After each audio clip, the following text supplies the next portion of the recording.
warahmatullahi wabarakatuh.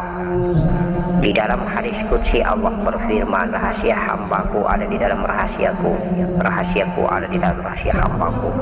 Hanya Allah bertemu Allah, tiada lagi makhluk selain Allah subhanahu wa ta'ala. Muhammad sallallahu alaihi wasallam dalam kesempurnaan batang tubuhnya adalah zahirnya Allah subhanahu wa ta'ala. Sudah ulang-ulang ditausiahkan oleh Allah bahwa Allah dalam keadaan kesendiriannya sebagai zat, kemudian menzahirkan dirinya sebagai sifat Nur Muhammad, kemudian menzahirkan dirinya sebagai nyawa, ada jiwa dan nafasnya, kemudian menzahirkan dirinya dalam wujud mani, darah, daging, tulang, kulit, urat, bulu, jantung, empedu, limpa, hati, dan paru-paru. Kesempurnaan semua adalah merupakan batang tubuh alif lam lam ha, Allah. Insya Allah batang tubuh sempurna inilah bernama Muhammad sallallahu alaihi wasallam. Dari yang zahir bermi'raj menuju ketemu kepada yang halus dan maha halus. Insya Allah zahir wal batin, zahir ketemu batin, batang tubuh ketemu asal dirinya, maka insya Allah tidak ada lagi makhluk selain dirinya. Itulah makna hakikat pertemuan antara Muhammad sallallahu alaihi wasallam dalam mi'raj bertemu zatnya. Insya Allah sama seperti kita yang masih hidup ketika kita punya batang tubuh duduk bertafakur dan fana, maka batang tubuh kita mati. Tiada lagi kecuali hanya ada zat Allah subhanahu wa ta'ala. Itulah Nabi Musa alaihi salam, ketika ingin bertemu Allah maka harus mati. Tetapi kalau dia ingin memaksakan dirinya untuk melihat bahwa Allah itu berada di balik gunung, maka gunung itu pun hancur. Allah tidak mungkin membiarkan jasad itu hidup melihat Allah dalam bentuk sosoknya. Allah lah yang berada di balik sosok zahir hamba ciptaannya. Allah zat indah yang berada di balik zahir ciptaannya. Itulah Allah zat yang berada di balik zahir Muhammad sallallahu alaihi wasallam. Maka ketika Muhammad sallallahu alaihi wasallam berada di ciptaan Allah yang bernama Mustawa, di kamar negeri di mana Allah bertemu Allah, Muhammad zahir bertemu dengan zat yang menciptakan zahirnya. Insya Allah tiada lagi satu makhluk pun yang ada. Jibril pun berada diliputi di dalamnya. Mikail, Israfil pun telah tiada. Sirna hancur berantakan. Insya Allah mudah bisa difahami, mudah-mudahan bisa dimaknai, mudah-mudahan bisa dipetik tentang rahasia Allah di dalam rahasia hambaku. Rahasia hambaku berada di dalam rahasia Allah. Itulah sama seperti kita masih hidup pun ketika kita mau meninggalkan dunia, batang tubuh ini moksa, jasad ini pun sirna, hilang karena telah menyatu, telah lenyap di balik gula, berada di balik air, dan yang ada hanyalah manisnya. Telah larut batang tubuh ini, perlahan-lahan batang tubuh ini kembali ke asalnya. Insya Allah darah, daging, tulang, dan kulit. Kulit pun hilang, yang ada hanyalah tulang. Tulang pun hilang, yang ada hanyalah daging. Daging pun hilang, yang ada hanyalah darah. Darah pun hilang, yang ada hanyalah Nur Muhammad. Nur Muhammad pun hilang, yang ada hanyalah zat Allah. Itulah prosesnya ketika Allah zahir bertemu dengan Allah batin. Insya Allah Allahu zahir wal batin. Kalau kita duduk renungkan, maka proses perjalanan mi'raj ilallah ini hari-hari kita menyalaminya, wahai ayahanda, bunda, dan anakku.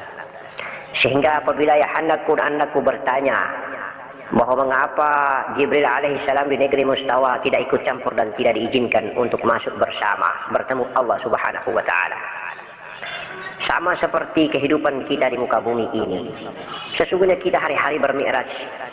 Ada kadang Jibril diizinkan mengkawalnya, ada kadang Jibril tidak diizinkan mengkawalnya. Hari-hari kita bernafas. Allah awalnya dalam kesendiriannya, kemudian telah bermisra dan bertajalli dalam sifat Nur Muhammadnya, kemudian bertajalli dalam nyawa, kemudian bertajalli dalam jiwa, kemudian bertajalli dalam nafasnya.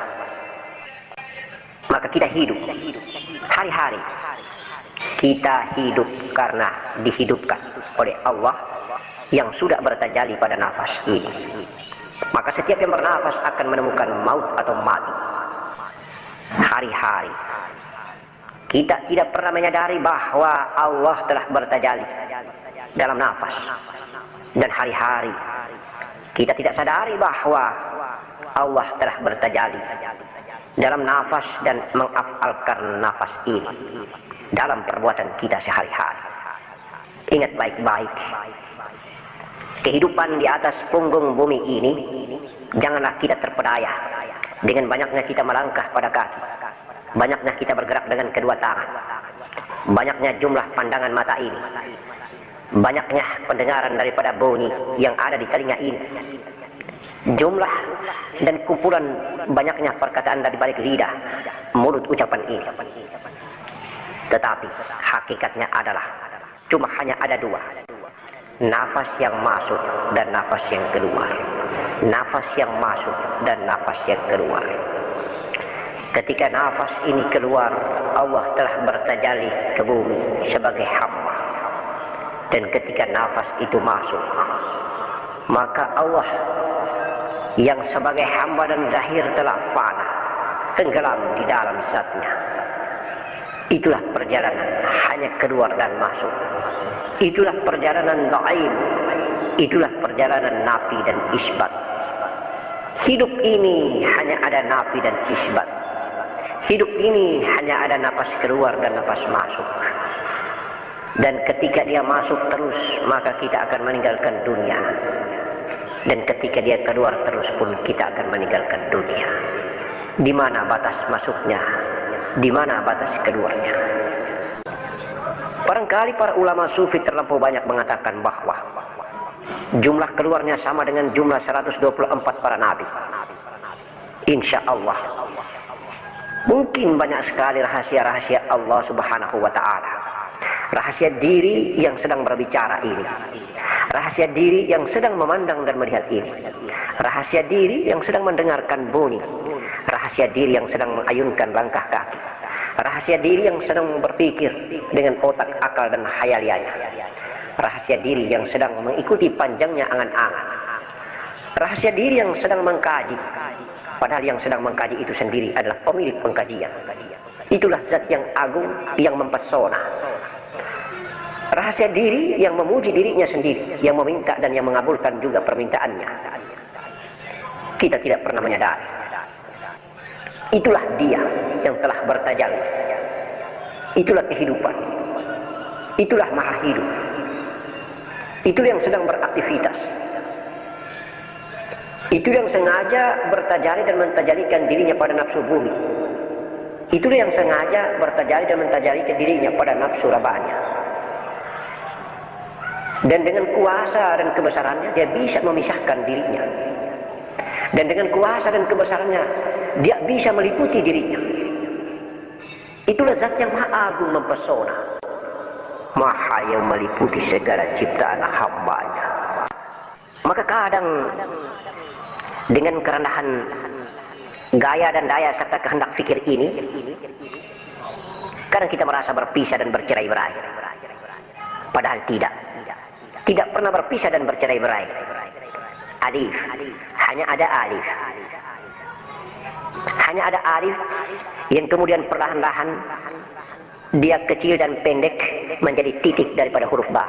Kemudian titik ini perlahan-lahan sirna dan hilang. Lalu hampa. Itulah hakikat yang sejati. Itulah ma'rifat sesungguhnya. Allahumma salli ala Sayyidina Muhammadin wa ala ali Sayyidina Muhammadin. Alif, batang tubuh Muhammad. Alif, yang perlahan-lahan kecil, pendek, ada cuma titik daripada huruf ba yang bernama setetes mani. Hilang. Sirna yang ada hanyalah zat yang laisa kamitslihi syai'un qiyamuhu bi nafsihi muhallafatu lil hawadis.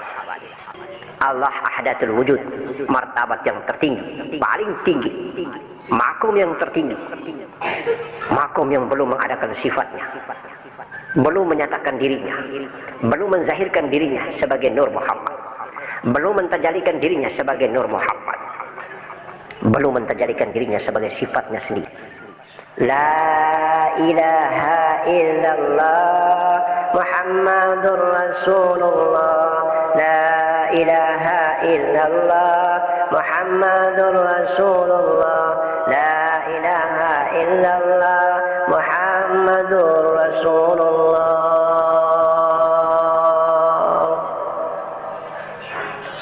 Ya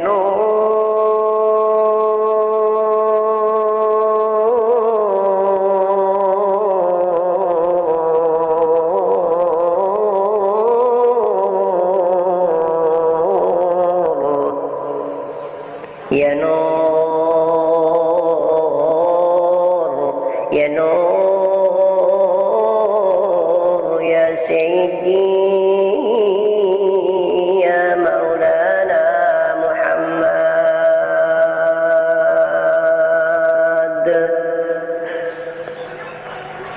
Ya Jalil,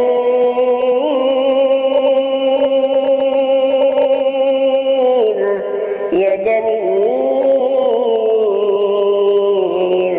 Ya Jalil,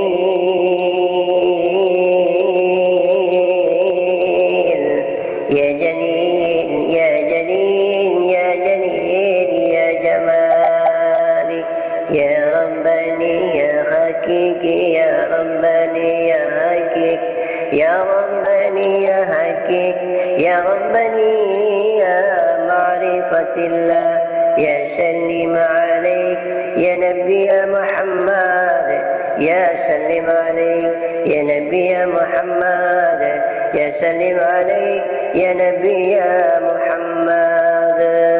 Salamun alaika ya Rasulullah Muhammadin sallallahu alaihi wasallam.